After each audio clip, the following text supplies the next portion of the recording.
নমস্কাৰ মৰমৰ ছাত্ৰ ছাত্ৰীসকল মই প্ৰাঞ্জল আৰু তোমালোক আটাইকে ই কক্ষালৈ স্বাগতম ছাত্ৰ ছাত্ৰীসকল আজি আমি উপস্থিত হৈছো নৱম অধ্যায়ৰ অংক 3 ইয়াত আমি কৰিম অনুশীলনী অংকবোৰ তেনেহলে আহা ছাত্ৰ ছাত্ৰীসকল পলম নকৰি আমি অনুশীলনী অংকবোৰ কৰিবলৈ আগবাঢ়ো আহা ইয়াত আমাক প্ৰশ্নটো দিছে কি চোৱাচোন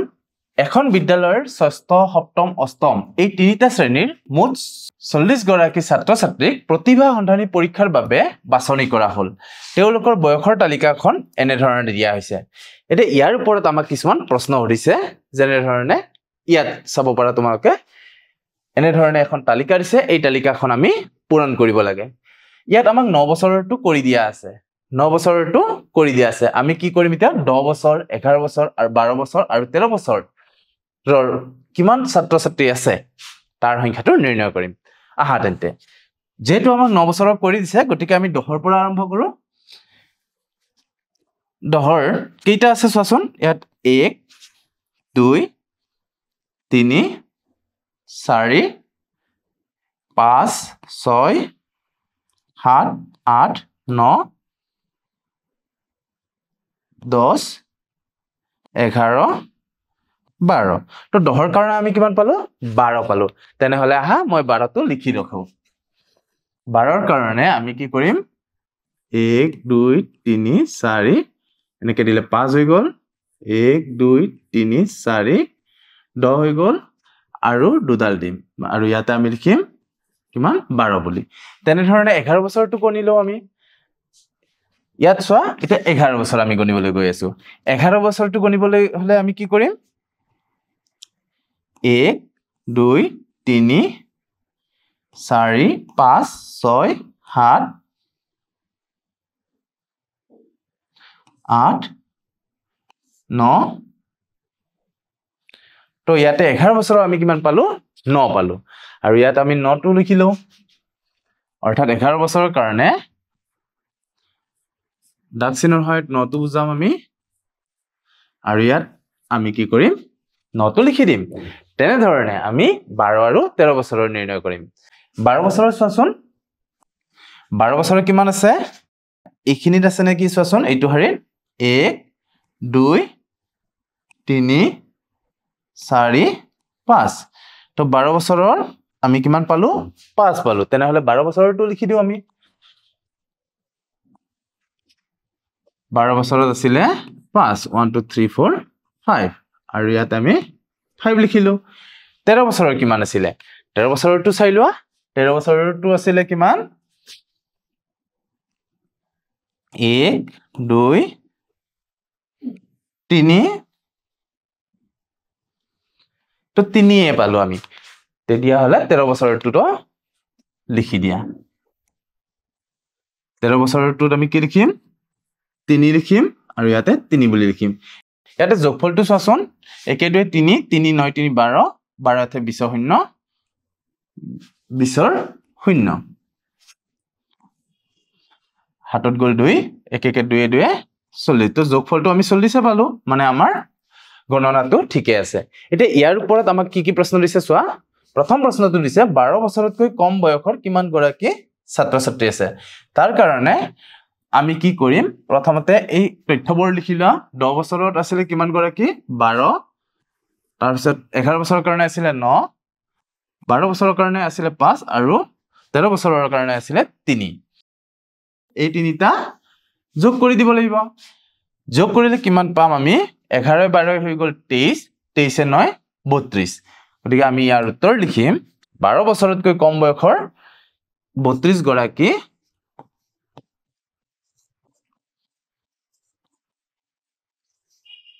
ছাত্ৰ ছাত্ৰী আছে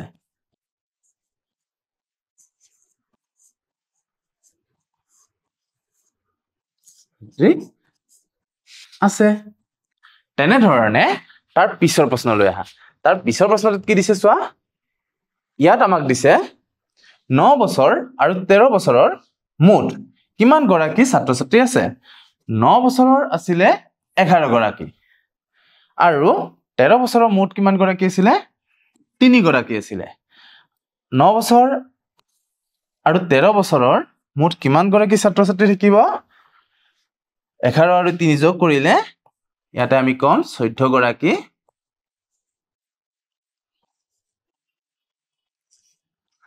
ছাত্ৰ ছাত্ৰী আছে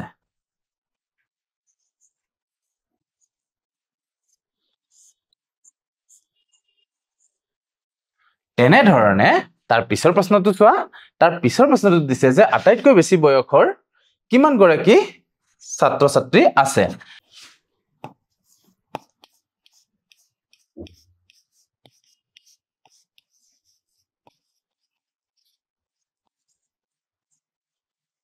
বেছি বয়স আটাইতকৈ বেছি বয়সৰ অৰ্থাৎ 13 বছৰ বয়সৰ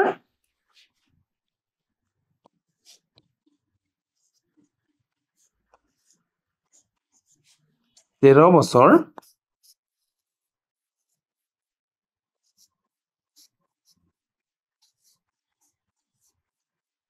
কিমান গৰাকী ছাত্ৰ ছাত্ৰী আছে 3 গৰাকী ছাত্ৰ ছাত্ৰী আছে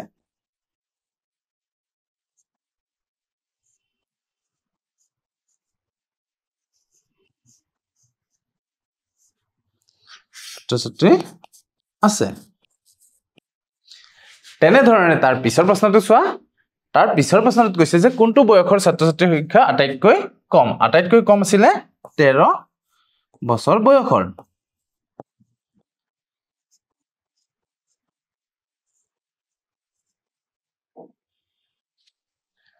তাৰ পিছৰ প্ৰশ্নটো চোৱা ইয়াৰ পিছৰ প্ৰশ্নটোত দিয়া আছে যে কোনটো বয়সৰ ছাত্ৰ ছাত্ৰীৰ সংখ্যা আটাইতকৈ বেছি আমি কোনটো বেছিলো 10 বছৰ বয়সৰ ছাত্ৰ ছাত্ৰীৰ সংখ্যা বেছিলো আমি 12 গৰাকী দিয়া ইয়াত আমি লিখিম 10 বছৰ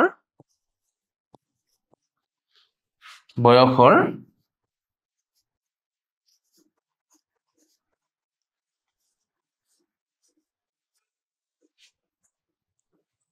ছাত্ৰী বা ছাত্ৰ ছাত্ৰী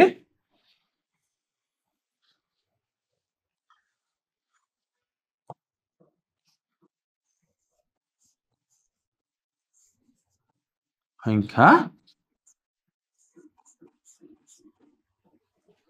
আটাইতকৈ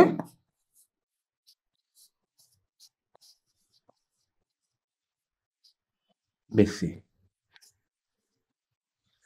তেনে ধৰণে তাৰ পিছৰ প্ৰশ্নটো আহাচোন এবাৰ আমাক দিছে চোৱা 30 গৰাকী ছাত্ৰ ছাত্ৰীৰ ঘৰৰ সদস্য সংখ্যা তলত দিয়া ধৰণৰ আৰু সদস্যৰ সংখ্যাবোৰ ক্ৰমানুসাৰে সজাই ডাকচিনৰ সহায়েৰে আমাক দেখুৱাব দিছে এইখিনি আছিল আমাৰ দিয়া তথ্য কেঁচা তথ্য আহা তেন্তে ইয়াৰ সমাধান কৰো তাৰ বাবে আমাক এই চাৰ্টখন আমি বনাই ল'ব লাগিব এনেকুৱা ধৰণৰ এখন চাৰ্ট ইয়াৰ চাৰি যিকিটা আছে সেইকিটা কাটি দিম 1 2 3 4 5 তো 4 গৰাকী সদস্য থকা কাৰণে আমি কি কৰিম দাগ চিহ্ন কেনেকৈ দিম 5 দিম আৰু বাৰংবাৰ তাত আমি কি লিখিম 5 বুলি লিখিম তেনে ধৰণে আমি কি লিখিম এতিয়া 5 জন সদস্য থকা 1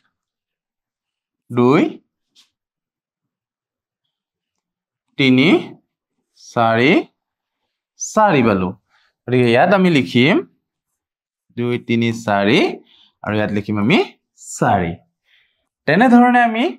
6টো কৰিম 6 জন সদস্যৰ ওলাম 1 2 3 4 5 6 7 পালো 1 2 3 4 5 6 7 ইয়াতো আমি লিখি দিব লাগিব 7 বুলি তেনে ধৰণে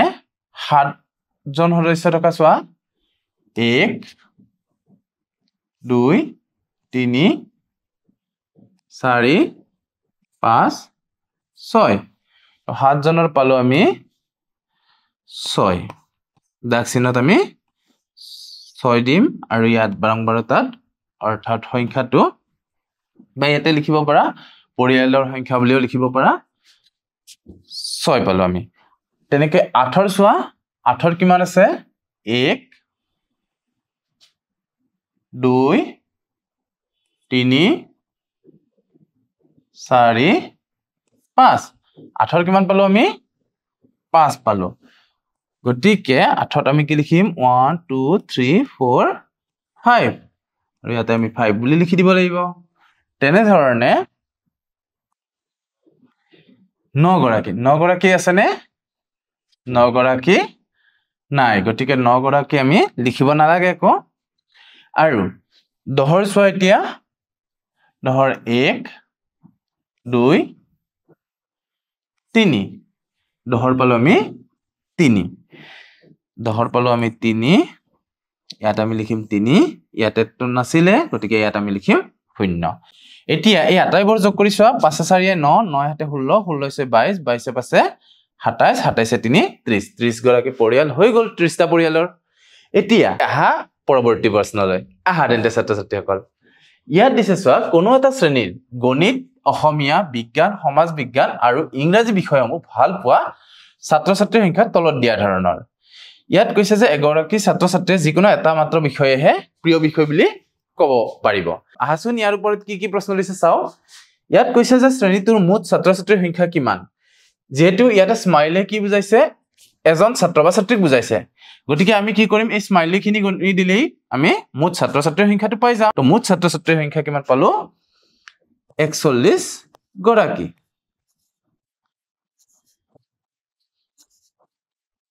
তেনে ধৰণে তাৰ পিছৰ প্ৰশ্নটো লৈ আহাচোন ইয়াৰ পিছৰ প্ৰশ্নটোত কি দিয়া আছে যে আটাইতকৈ বেছি আৰু আটাইতকৈ কম ছাত্ৰ ছাত্ৰীয়ে ভাল পোৱা বিষয় দুটা কি কি তাৰ বাবে আমি প্ৰত্যেকটোৰে তথ্যটো উলাই ল'ব লাগিব গণিত ভাল পাইছিলে 1 2 3 4 টোটাল 8টা 8 গৰাকী ছাত্ৰ ছাত্ৰীয়ে অসমীয়া ভাল পাইছিলে 1 2 3 4 5 6 7 8 9 10 11 12 তো 12 গৰাকী ছাত্ৰ ছাত্ৰীয়ে অসমীয়া ভাল পাইছিলে বিজ্ঞান ভাল পোৱা ছাত্ৰ ছাত্ৰীৰ সংখ্যা হৈছে 7 ইয়াতে আমি লিখিম 7 বুলি তেনে ধৰণে সমাজ বিজ্ঞান ভাল পাইছিলে 8 গৰাকী আৰু ইংৰাজী ভাল পাইছিলে টোটাল 6 গৰাকী আটাইতকৈ বেছি আৰু আটাইতকৈ কম ইয়াতে তুমি লিখি দিবা আটাইতকৈ বেছি ভাল পোৱা আটাইতকৈ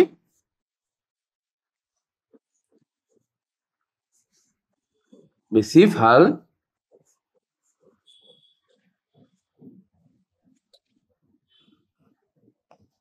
পায় কোনটো বিষয় আটাইতকৈ বেছি আৰু আটাইতকৈ কম ছাত্ৰ ছাত্ৰীয়ে ভাল পোৱা বিষয় দুটা কি আটাইতকৈ বেছি ভাল পায় কোনটো বিষয় অসমীয়া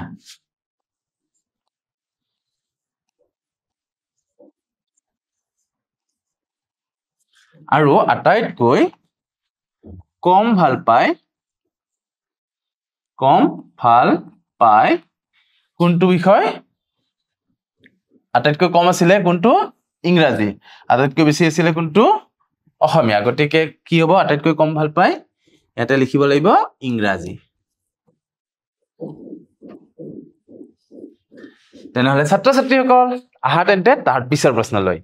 এইবাৰ আমাক কি দিছে চোৱাচোন গণিত বিষয়টো ভাল পোৱা ছাত্ৰ ছাত্ৰীৰ সংখ্যা কিমান গণিত কিমানে ভাল পাইছিল টোটাল 1 2 3 4 5 6 7 8 গতিকে ইয়াতে লিখিবা 8 গৰাকী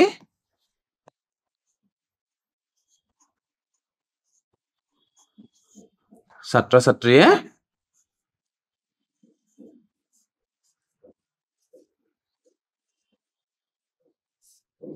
গণিত ভাল পাইছিল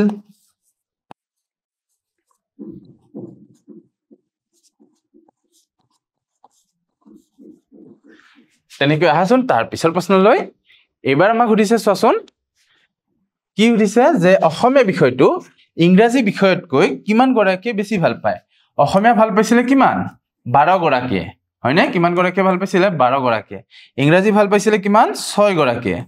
গতিকে অসমীয়া বিষয়টো ইংৰাজী বিষয়তকৈ কিমান গৰাকী এ বেছি ভাল পায় অৰ্থাৎ 12 বিয়োগ 6 সমান 6 গৰাকীয়ে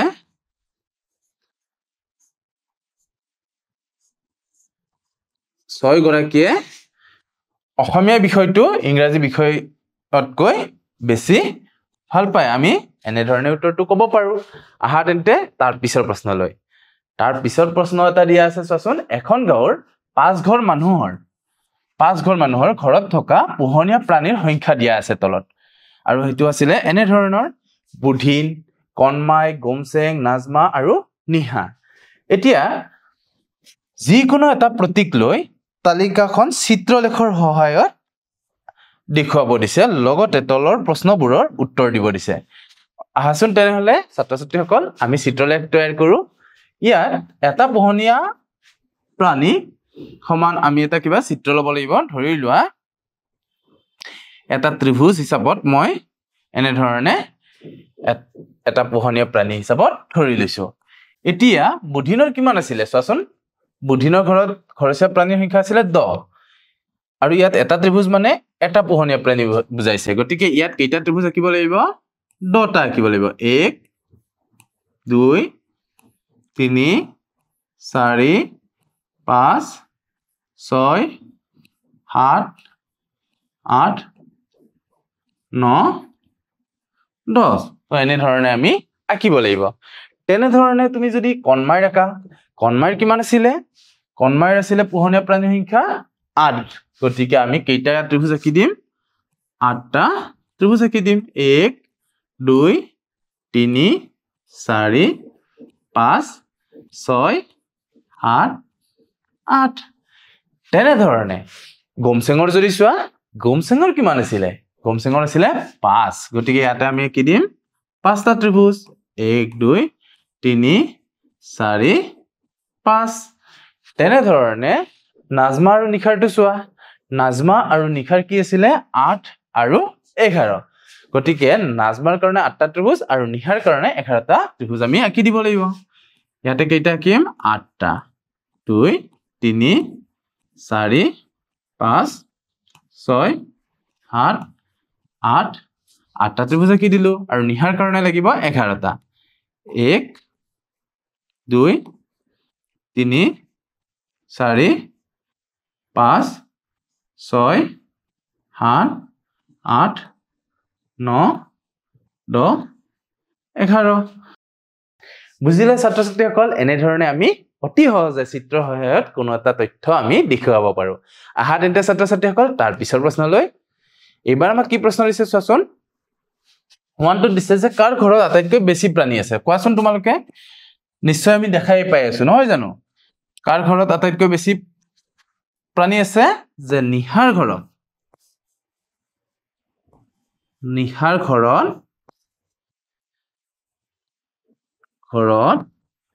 আটাইতকৈ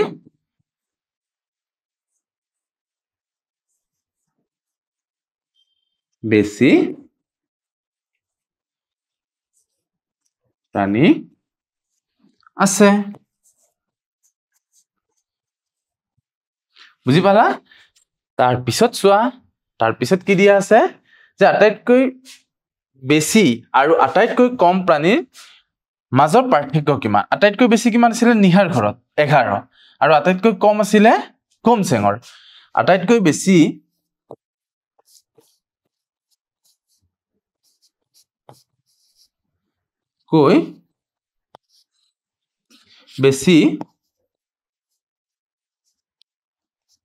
আৰু কমৰ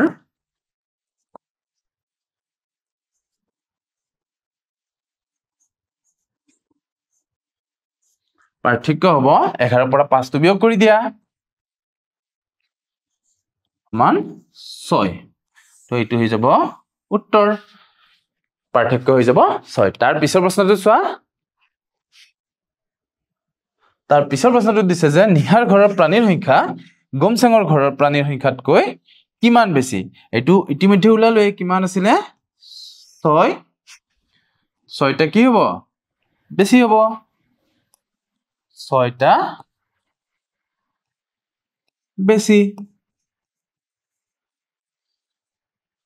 তাৰ পিছত সবা তাৰ পিছৰ প্ৰশ্নটোত কি দিয়া আছে যে পাঁচতকৈ বেছি প্ৰাণী পাঁচতকৈ বেছি উঠিছে কাৰ ঘৰত আছে বুধিনৰ ঘৰত আছে কণমাইৰ ঘৰত আছে নাজমাৰ ঘৰত আছে আৰু নিহাৰ ঘৰত আছে কি লিখিম আমি বুধিন কণমাই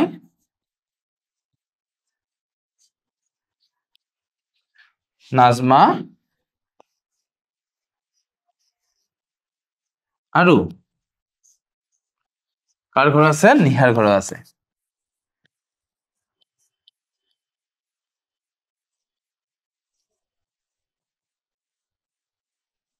এনেধৰণে আমি ইয়াৰ উত্তৰ দিব পাৰো তেনেহলে ছাত্ৰ ছাত্ৰীসকল আজিৰ ভিডিঅ'টোত আমি ইমানতে সামৰণি মাৰিছো অহাবাৰ অন্য এটি নতুন ভিডিঅ'ৰ সৈতে পুনৰ লগ হ'ম আৰু তেতিয়ালৈ তোমালোক আটাইকে ধন্যবাদ